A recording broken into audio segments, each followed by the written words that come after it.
Et c'est là-dessus que je retrouve nos politologues en résidence, Geneviève Tellier de l'Université d'Ottawa et Daniel Bélan de l'Université McGill. Bonsoir à vous deux, c'est un plaisir de vous retrouver. Pareillement, merci. On va commencer par la nomination controversée d'Amira El-Gawabi. Le premier ministre Trudeau persiste et signe. Il aurait nommé Mme El-Gawabi, même s'il avait pris connaissance de ce qu'elle avait écrit dans le passé. Il est décidé à la garder en poste, mais quand même, il y a un malaise dans ses propres troupes. On vient d'entendre le lieutenant du Québec, Pablo Rodriguez, qui répète qu'il est blessé par ses propos. Geneviève, d'abord, qu'est-ce qu'il faut penser de cette nomination de Justin Trudeau? Moi, j'ai l'impression que cette nomination-là a été faite clairement en ayant en tête le reste du Canada. C'est-à-dire qu'on pensait aux électeurs, surtout de l'Ontario, de Toronto, aussi de d'autres régions, mais on parle à la population anglophone.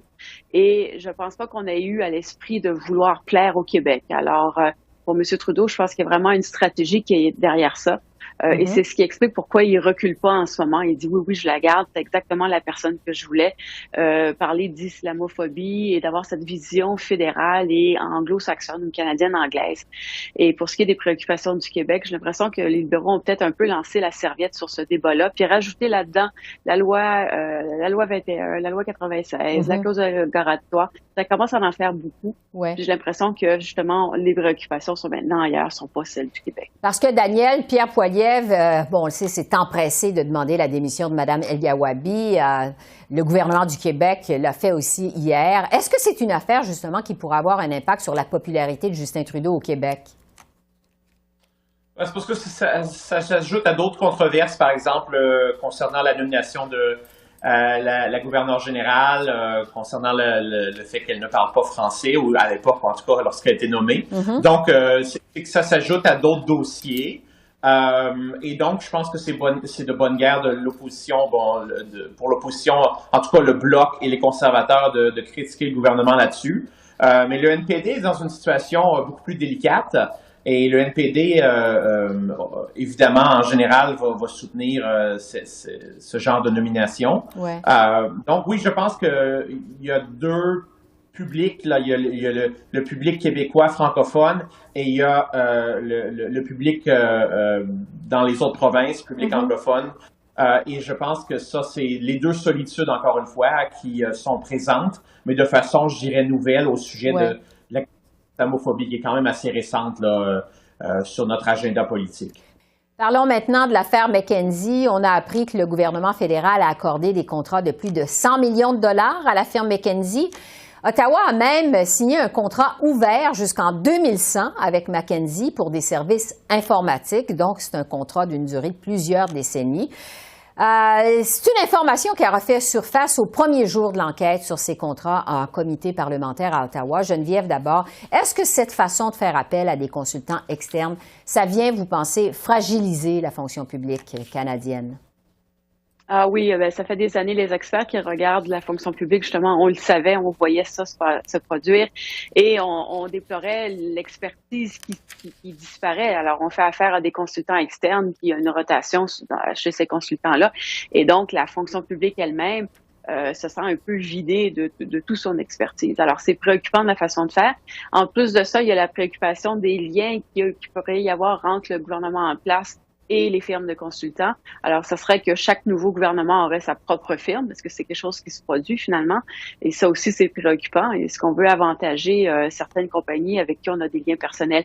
Et c'est ça qui peut être très dommageable pour Justin Trudeau. C'est que si on apprend qu'il y a des liens serrés avec, par exemple, Dominic Barton, qui était l'ancien PDG de McKenzie, et qui a eu des faveurs, là, ça pourrait vraiment embarrasser le gouvernement. On n'est pas rendu là, on commence, mais on va apprendre sans doute beaucoup de choses qui vont risquer de mettre dans l'embarras. Daniel, vous pensez que c'est une affaire délicate pour le gouvernement Trudeau?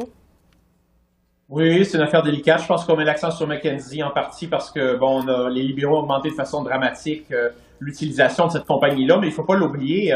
Ça, c'est la pointe de l'iceberg. McKenzie, comme le dit Geneviève, ça fait longtemps qu'on utilise des consultants et au fédéral, il y a 5 ou 6 autres grandes compagnies qui font beaucoup d'argent.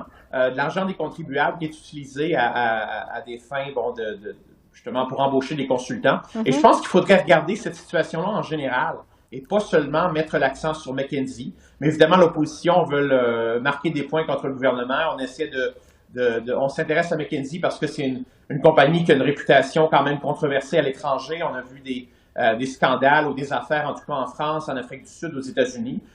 Mais je pense qu'il faudrait examiner le rôle des consultants de façon plus générale au fédéral et dans les provinces. Sur la rencontre des premiers ministres sur les transferts en santé la semaine prochaine à Ottawa, le premier ministre Trudeau, on le sait, parle d'une rencontre de travail. Geneviève, vous vous attendez à quoi? J'aimerais bien avoir un chiffre. Je pense que tout le monde voudrait avoir un chiffre. Alors, c'est quoi l'argent qui est sur la table? Et aussi de voir un peu comment on va diviser la tarte. Alors, ce qu'on a appris, c'est qu'il va y avoir une entente globale pour les provinces et territoires, puis ensuite des ententes sectorielles. Où va aller le principal montant, les sommes qui vont être dédiées? Est-ce qu'ils vont être dédiés à des programmes très, très précis aussi? Est-ce que ça va varier beaucoup d'une province à l'autre? Puis évidemment, les fameuses conditions dont on attend tout le temps de parler et qui semblent peut-être que c'est plus vraiment des conditions, mais plus de la transparence ou de l'information. Enfin, on verra. Mais oui, j'ai l'impression qu'à peu près tout le monde aimerait bien savoir c'est quoi le chiffre que le gouvernement fédéral, le montant, là, le gouvernement fédéral veut mettre sur la table pour aider les provinces. Oui. Daniel, avec toute la pression sur le système de santé au pays, on le sait, bon, le réseau craque de partout. Est-ce que les premiers ministres sont condamnés finalement à s'entendre sur quelque chose, à nous annoncer des résultats concrets dès le 7 février, dès la semaine prochaine? En théorie, Ottawa n'a pas besoin de l'accord des provinces. C'est son pouvoir de dépenser, donc ils peuvent changer, augmenter de façon unilatérale les transferts en santé, même si les provinces en voudraient plus. Ça va être un compromis. Mais oui, je pense qu'en termes de perception publique, ils vont devoir essayer de s'entendre au moins sur un cadre. Et puis, on va attendre, oui, quels sont les chiffres là, que le gouvernement fédéral, combien d'argent le gouvernement fédéral est prêt à ajouter là, à la cagnotte qui existe déjà. Mais je pense que c'est beaucoup de compromis des deux côtés. Donc, comme Geneviève l'a dit, on ne parlera plus vraiment de conditions parce que ce langage-là, il y a beaucoup de premiers ministres provinciaux qui n'aiment pas ça. Alors, on va parler plus de cibles communes ou de partage des données, de choses un peu vagues comme ça. Et puis, pour ce qui est de l'argent, je pense pas que les provinces vont recevoir autant qu'elles le demandent. Mais ça, c'est ça quand on négocie. On demande beaucoup pour obtenir parfois un peu moins. Oui, à suivre. Donc, évidemment, la semaine prochaine. Geneviève et Daniel, merci beaucoup. Merci. Bonne soirée. Au revoir.